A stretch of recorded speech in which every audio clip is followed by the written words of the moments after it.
Good morning, students of Saraswati Vidya Mandir, Commerce section. In business studies, we are in chapter 5 in organizing, and after understanding the concept of organizing and its two types, divisional organization and functional organization, and their advantage and disadvantage, and also a study about their suitability. Now we come on the important point of this chapter, that is delegation.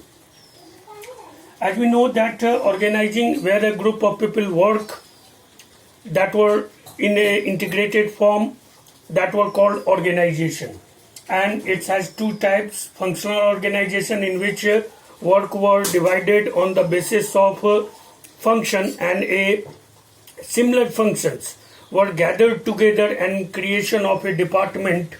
And after that, a structural divisional organization and functional organization. Divisional organization is a much broader concept than the functional organization, and the suitability of functional organization is for a single product organization, and divisional organization is suitable for multi-product organization. In that way, organization is very important in the way of management, because it is the second most important function after planning, that is organizing. And through organizing we are not going to only allocate resources for proper activity, and according to plan we go ahead on that plan through organizing, but also we divide the work among peoples, and in that way the delegation is most important concept. What is delegation? इसको समझना पड़ेगा. Delegation का मतलब होता है कि जब हम किसी अपने अधीनस्थ को या अपने किसी कर्मचारी को किसी कार्य के लिए पूरी तरह से उसको ऑथराइज कर देते हैं, अधिकृत कर देते हैं, जवाबदेह बना देते हैं, then it is called delegation. आप सभी को फिल्म शोले याद होगा, और उसमें अमिताभ बच्चन ने जब धर्मेंद्र को बोला कि आप जाकर बात करो, तो दैट इज उस समय उसने डेलीगेट किया, उसको फुल्ली ऑथराइज किया कि आप हमारी तरफ से जाके बात करो, सब कुछ फाइनलाइज करो. तो that is delegation. Delegation means when A superior surpass the right of taking decision, authority, responsibility and accountability to its subordinate, that is called delegation.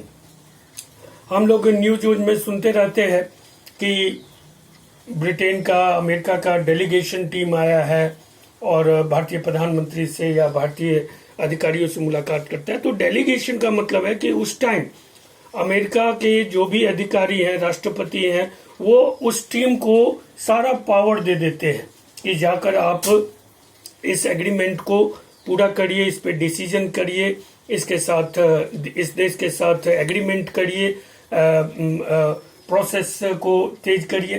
तो एवरीथिंग गोइंग टू बी, जब हम ऑथोरिटी, अकाउंटेबिलिटी एंड रेस्पॉन्सिबिलिटी, सारा कुछ, taking decision power जो है, जब हम अपने अधीनस्थ कर्मचारी को किसी कार्य के प्रति दे देते हैं और उसके बाद उस कार्य की पूरी जिम्मेदारी उस कर्मचारी की हो जाती है और उसके लिए वो पूरी तरह से अकाउंटेबल और रेस्पॉन्सिबल होता है, that is known as process of delegation. तो डेलीगेशन क्यों? डेलीगेशन इसलिए क्योंकि जो टॉप लेवल मैनेजमेंट में है, जैसा कि हम लोग जानते हैं कि हमारा मैनेजमेंट का जो स्ट्रक्चर है वो ऐसा है, टॉप लेवल मैनेजमेंट में बहुत थोड़े से हाई स्किल्ड क्वालिफाइड पर्सन्स होते हैं who formulate plan and policies for the organizational development. Therefore, there is middle level in under which the department heads and other heads working, and they implement those plans and policies. And at last, lower level. At lower level, the subordinates and workers, functional foremanship, make those activities and perform their work to achieve that target. That is delegation. तो top level पे जो लोग होते हैं वो एक तो थोड़े होते हैं, दूसरे कि उनको बहुत तरह के अन्य हाई मेंटल एक्टिविटीज को परफॉर्म करना पड़ता है। उन्हें कंपनी के फ्यूचर के बारे में प्लान बनाना है, उन्हें कंपनी के स्ट्रक्चर को ध्यान रखना है, उन्हें फाइनेंशियल एसेट्स को मोबिलाइज करना है। There are lot of works on them. और इस हालात में वो सभी तरह के पूरे ऑर्गेनाइजेशन में जितने भी एक्टिविटीज घटित होते हैं, जितने भी लेवल पे काम होते हैं, उन सबको वो इंडिविजुअली मैनेज नहीं कर सकते, इंडिविजुअली उसका केयर टेक नहीं कर सकते, उसकी देख रेख नहीं कर सकते हैं, और उसके लिए वो इंडिविजुअली रिस्पॉन्सिबल अपने आप को नहीं कर सकते हैं, क्योंकि एक तो समय की कमी और दूसरी बात कि बहुत तरह के कार्यों का जो प्रेशर होता है। इसलिए आप देखिए कि स्कूलों में प्रिंसिपल होते हैं, लेकिन फिर भी अधिकांश काम जो है वो वाइस प्रिंसिपल जो है वो डेलीगेट कर देते हैं for various types of work perform under school. उसके बाद से वाइस प्रिंसिपल भी डिपार्टमेंटल हेड्स बना देते हैं।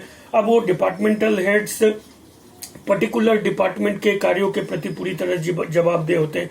इस तरह से एक तरह से डिवाइड ऑफ वर्क, और केवल काम का बंटवारा नहीं बल्कि उस काम से संबंधित जितने भी एक्शन है, रिएक्शन है, डिसीजन है, प्रॉब्लम है, उन सबको सॉल्व करने के लिए उन्हें जरूरत होती है उस पर डिसीजन लेने की, अधिकार की। तो that right of decision making, that right to solve the problem, तो समस्याओं को हल करने का अधिकार, निर्णय लेने का अधिकार, ये सब कुछ डेलीगेशन होता है। तो डेलीगेशन एक अनिवार्य पार्ट है ऑर्गेनाइजिंग का। अगर बड़ा ऑर्गेनाइजेशन है और वो चाहता है कि अगर हम अपने कार्यों को सुचारू रूप से करें, तो they have to be delegate its most of function to its subordinates, that in a decentralized way the subordinates can easily perform their task with the right of taking decision and solving the problem, and due to this delegation became most important part of organizing. Now we understand the delegation, top level, middle level और lower level. अब delegation क्या है? It refers to the downward transfer of authority from a superior to subordinate. ये एक तरह का transfer है, हस्तांतरण है किसी उच्चस्थ अधिकारी के द्वारा अथॉरिटी का, अधिकार का, अपने अधीनस्थ कर्मचारियों को। तो सुपीरियर के द्वारा जब अधीनस्थ कर्मचारियों को अथॉरिटी दिया जाता है, अधिकार दिया जाता है, निर्णय लेने का अधिकार, समस्याओं को समाधान करने का अधिकार, वे फाइंडिंग का अधिकार, तो ऐसे को इस प्रोसेस को हम डेलीगेशन कहते हैं। It refers to the downward transfer of authority from a superior subordinates. It is a prerequisite of the efficient functioning of an organisation. ये किसी भी बड़े ऑर्गेनाइजेशन को स्मूथ और क्षमता से फंक्शन करने का एक पूर्व आवश्यकता है। It is the prerequisite to the efficient function of an organisation, क्योंकि बड़ा ऑर्गेनाइजेशन है और अगर उसमें डेलीगेशन नहीं किए जाते हैं, केवल एक हेड बॉस होता है या मैनेजर होता है, and that manager is responsible and authorised to perform every task and also became responsible for every problem and work condition, तो ऐसे में उसके लिए ये मुश्किल हो जाएगा। जैसा कि अभी हम लोग जानते हैं कि नरेंद्र मोदी ने कोरोना में उन्होंने संभाला कुछ दिन तक, लेकिन उसके बाद से उन्होंने राज्यों पे छोड़ दिया कि वो राज्य अपनी स्थिति का आकलन करके अपने हिसाब से नियम कानून बना सकते हैं। That is a way of delegation. तो नरेंद्र मोदी ने कोरोना पर आफ्टर 2 months लॉकडाउन, उन्होंने कोरोना के सिचुएशन को राज्यों को डेलीगेट कर दिया कोरोना पे डिसीजन लेने के लिए, कोरोना से निपटने के लिए। तो that is a example of delegation, और ये भारत जैसे बड़े देश के लिए जरूरी है। क्यों? क्योंकि इतनी बड़ी जनसंख्या, इतने राज्य को अकेले अगर प्रधानमंत्री मोदी ही सभी चीज का निर्णय ले, लॉकडाउन कब तक रहेगा, स्कूलें कब खुलेंगी, रेस्टोरेंट कब खुलेंगे, होटल कब खुलेंगे, बस चलेगी नहीं चलेगी, और तो उनको और भी बहुत सारे, उनको चाइना भी देखना है, पाकिस्तान भी देखना है, भारत में फॉरेन डायरेक्ट इन्वेस्टमेंट भी देखना है, बेरोजगारी और गरीबी को भी देखना है, प्रवासी मजदूरों की समस्या को भी देखना है. तो Narendra Modi has to be perform a lot of work. In that situation, it is a very adequate condition that they must be delegate their most important function to its subordinates. और जितने भी राज्य के मुख्यमंत्री हैं उन पर इसका डेलीगेशन दे दिया गया कि वो कोरोना के मद्देनजर महत्वपूर्ण निर्णय ले सके. So it is a prerequisite of the efficient functioning of an organization because it enables a manager to use his time on high priority activities. और डेलीगेशन से क्या होता है कि जो टॉप लेवल मैनेजमेंट होते हैं, जो जैसे हमारे प्रधानमंत्री हैं, मान लीजिए कि अगर पूरे भारत को एक ऑर्गेनाइजेशन माने तो उसके मैनेजर या हेड बॉस जो हैं वो नरेंद्र मोदी हैं, और उनको अगर वो अपने बहुत कुछ कार्यों को सबऑर्डिनेट कर देते हैं, डेलीगेट कर देते हैं अपने सबऑर्डिनेट्स पे, तो उनका बहुत महत्वपूर्ण समय अन्य महत्वपूर्ण कार्यों के लिए बचेगा, जो कि बहुत ज्यादा हाई प्रायोरिटी वर्क और एक्टिविटीज हो सकते हैं पूरे ऑर्गेनाइजेशन के लिए, पूरे देश के लिए. तो that is delegation. It refers to the downward transfer of authority from a superior to subordinates. It is a prerequisite of the efficient functioning of an organisation. ये किसी भी ऑर्गेनाइजेशन के पूरी क्षमता के साथ कार्य करने की एक पूर्व आवश्यकता है. बिकॉज इट इनेबल्स, क्योंकि इससे क्या होता है कि मैनेजर इतना सक्षम होता है, उसे इतना समय मिल पाता है कि वो अपना time on high priority activities के लिए यूज कर सकता है. Use his time on high priority activities. तो I hope that you all understand the concept of delegation. In other words में अगर हम कहें तो delegation of authority means merely the granting of authority to subordinates to operate within prescribed limits. यानी delegation जो है वो authority का, मात्र अथॉरिटी को ग्रांटिंग करना है अपने सबऑर्डिनेट्स को. Authority means you can take decision, you does not need to get permission from your top level management और मैनेजर. लेकिन डेलीगेशन के भी प्रिस्क्राइब्ड लिमिट्स होते हैं, उसके अंतर्गत वो काम कर सकते हैं. जैसे प्रिंसिपल वाइस प्रिंसिपल को बनाते हैं, एंड वाइस प्रिंसिपल वो delegated to solve a lot of problems of subordinates and also of different department, सारे कुछ कर सकते हैं.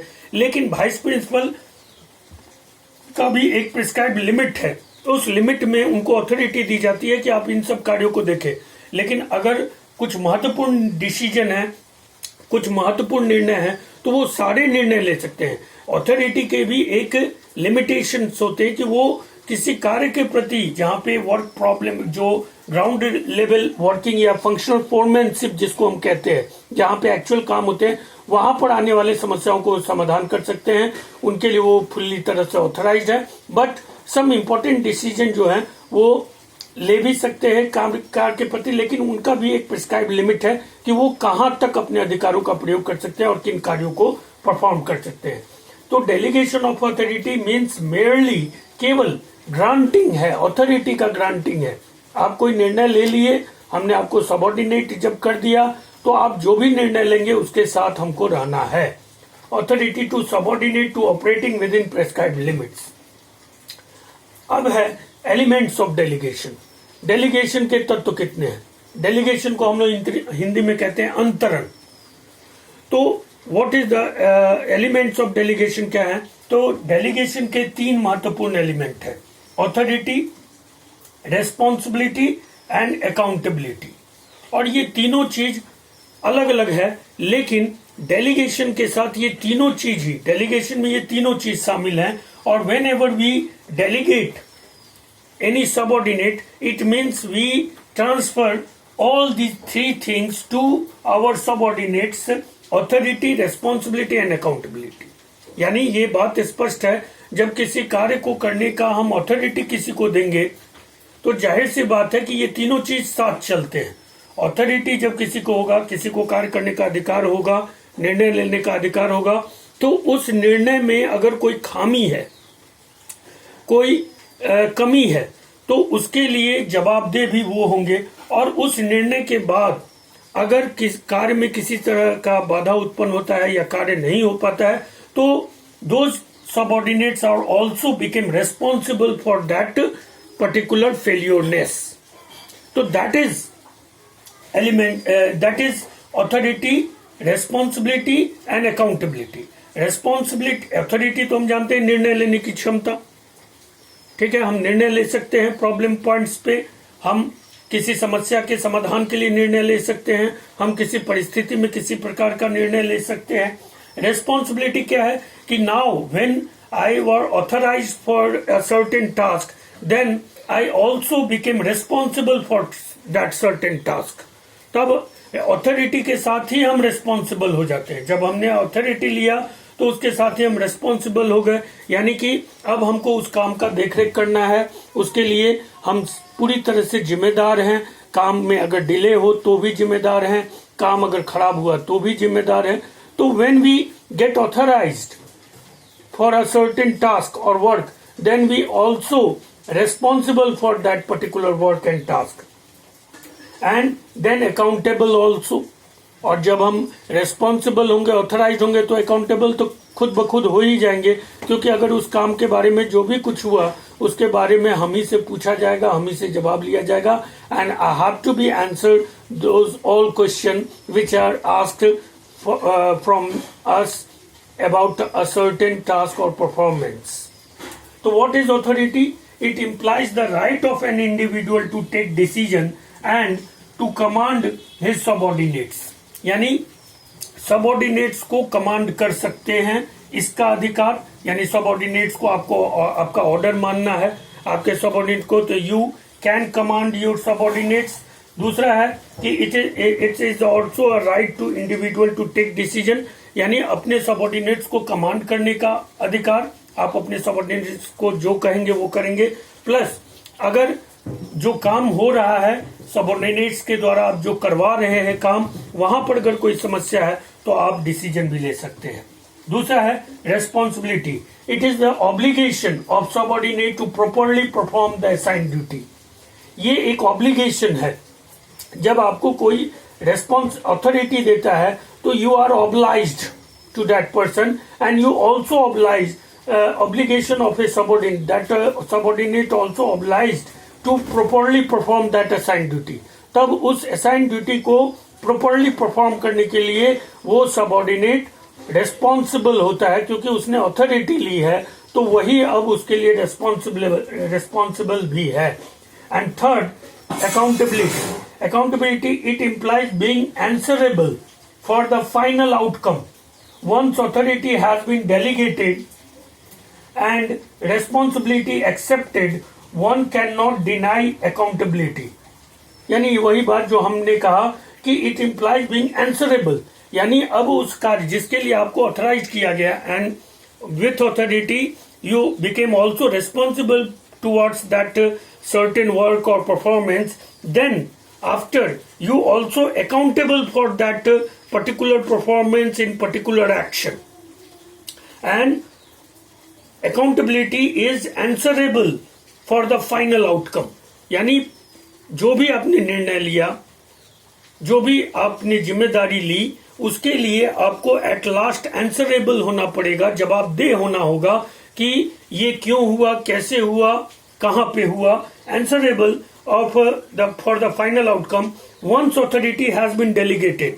और एक बार जब ऑथोरिटी हम किसी को दे देते हैं या डेलीगेट कर देते हैं किसी को, तो यानी कि उसको ऑथोरिटी, रेस्पॉन्सिबिलिटी एंड अकाउंटेबिलिटी तीनों एक साथ देते हैं. Whenever we delegate any person, तो authority has been delegate any responsibility accepted. और जब कोई सबऑर्डिनेट किसी भी तरह के रेस्पॉन्सिबिलिटी और ऑथोरिटी को एक्सेप्ट करता है तो वो उसके अकाउंटेबिलिटी से डिनाई नहीं कर सकता है.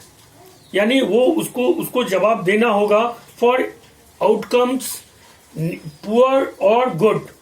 आउटकम्स जो भी हो, अच्छे हो, खराब हो, but that subordinate, that person is wholly responsible for that final outcome. And for this for that person have to be accountable, यानी आंसरेबल होना होगा. तो that is delegation and that is its elements of delegation. I hope that you understand the concept of delegation. Delegation is very important. जैसे घर में भी बड़ा परिवार है, पापा बिजी रहते हैं, तो आपको सारे घर की बाकी सब जिम्मेदारियां दी गई हैं. घर में कोई बिजली की खराबी हो, सब्जी लाना हो, ये तो यू आर डेलीगेटेड. तो डेलीगेशन छोटे ऑर्गेनाइजेशन में, फैमिली में भी होते हैं, बड़े ऑर्गेनाइजेशन में भी होते हैं. और डेलीगेशन एक बहुत महत्वपूर्ण है, क्योंकि हर आदमी हर काम, सभी काम चाहे कि हम ही कर लें, ऐसा नहीं होगा.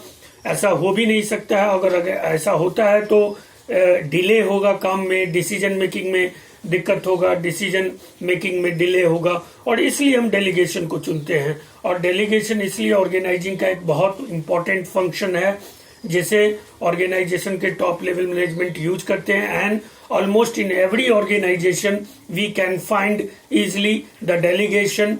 And department heads, vice principal, vice chancellor, ये जो आप देखते हैं, रजिस्ट्रार, डिप्टी रजिस्ट्रार, ये क्या है? ये डेलीगेटेड पोस्ट्स हैं, जिसमें वाइस चांसलर ने प्रो वाइस चांसलर को अपने पावर्स को डेलीगेट किया है, प्रिंसिपल ने वाइस प्रिंसिपल को अपने पावर को डेलीगेट किया है, अथॉरिटी को डेलीगेट किया है, रजिस्ट्रार ने डेप्यूटी रजिस्ट्रार को अपने अथॉरिटी और पावर को डेलीगेट किया है. तो that is needed by every organization for smooth functioning, efficient functioning and effective functioning of organization. I hope that you all understand the concept of delegation. You must have to make the notes in your homework fair book, and also remember, because delegation is very important topic from the point of view of board examination, and several years the question were asked from this topic. So you must have to remember also this topic and note this topic in your homework notebook. Till then, bye, take care, stay home, safe home.